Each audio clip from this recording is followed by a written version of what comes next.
Daniel Carter's mornings didn't begin with sunlight, they began with responsibility.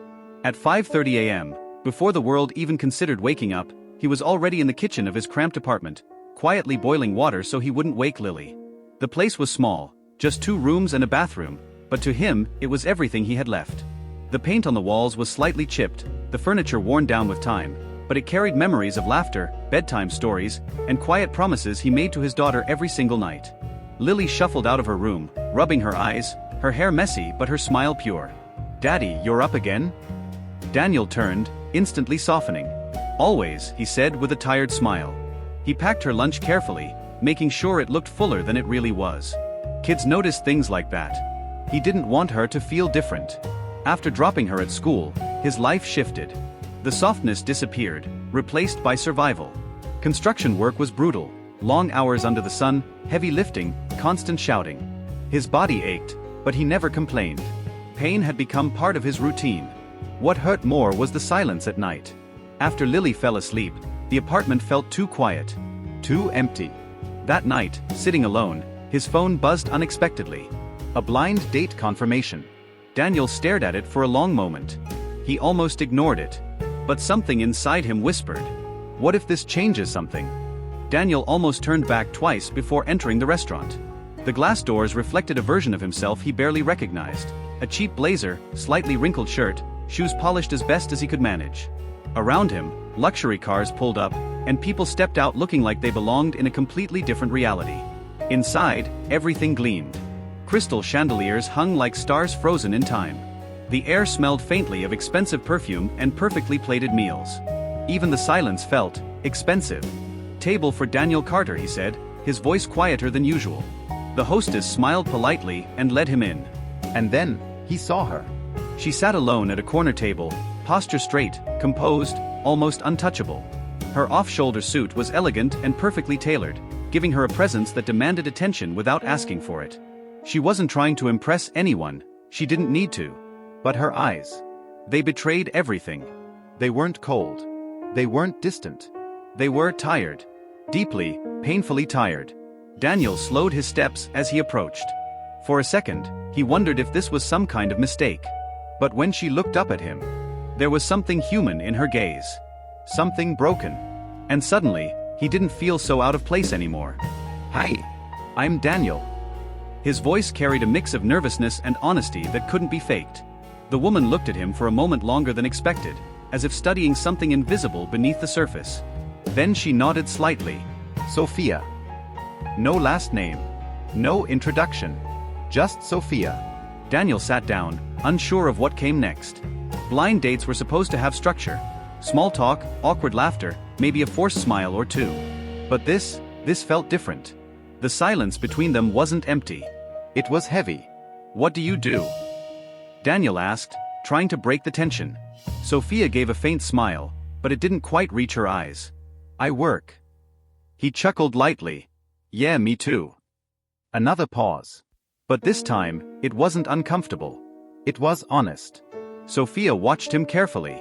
He wasn't like the others she had met before. No arrogance. No hidden agenda. Just simplicity. Realness.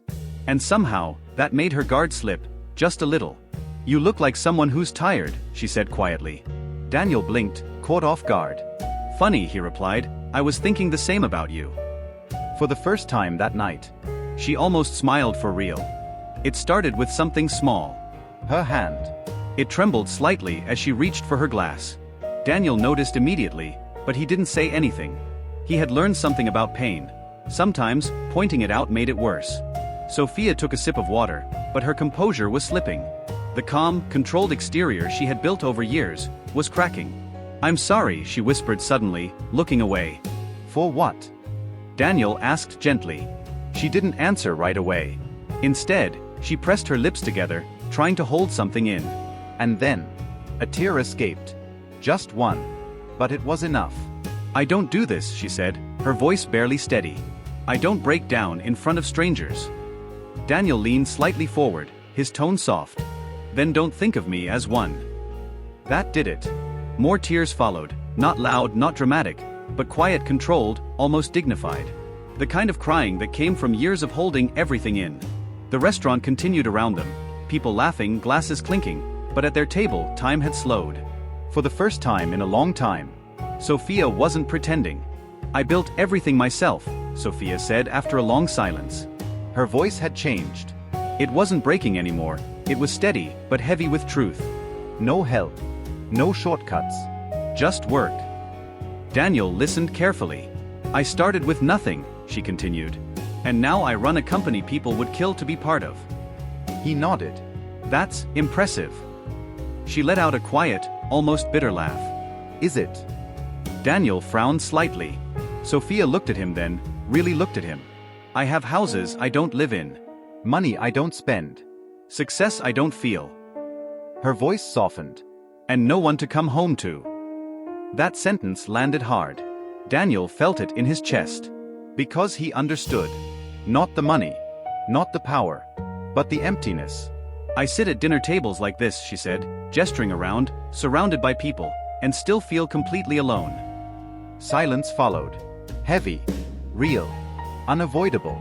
And then she said the words that would stay with him. "I have everything, except someone who stays."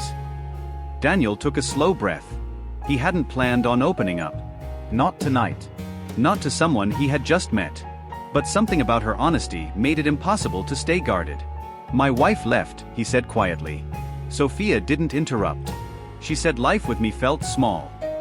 A faint smile crossed his face, but it didn't carry any happiness. "I guess she wasn't wrong." He looked down at his hands. Rough, worn, proof of everything he had been through. "I work all day just to keep things together. And when I come home..." He paused. "I pretend I'm not tired. Because my daughter deserves a father who's strong." Sophia's expression softened deeply. "And when she sleeps?" she asked. Daniel looked up. "That's when it hits," he said honestly.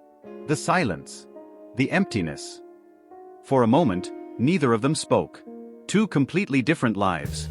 Yet somehow, the same loneliness. Sophia's voice dropped to almost a whisper.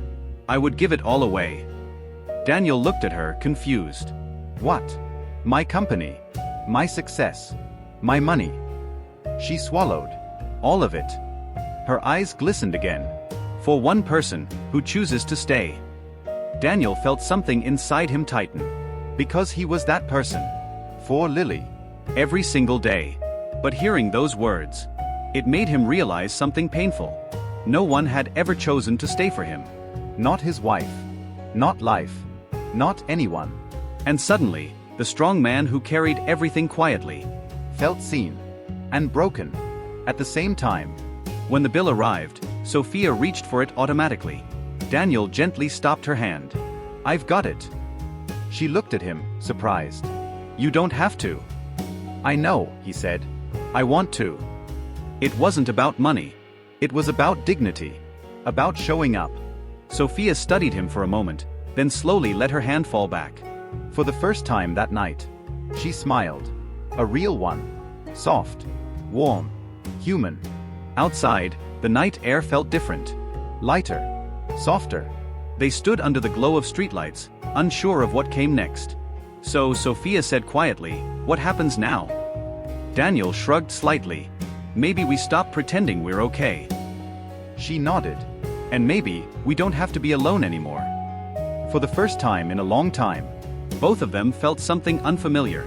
Hope.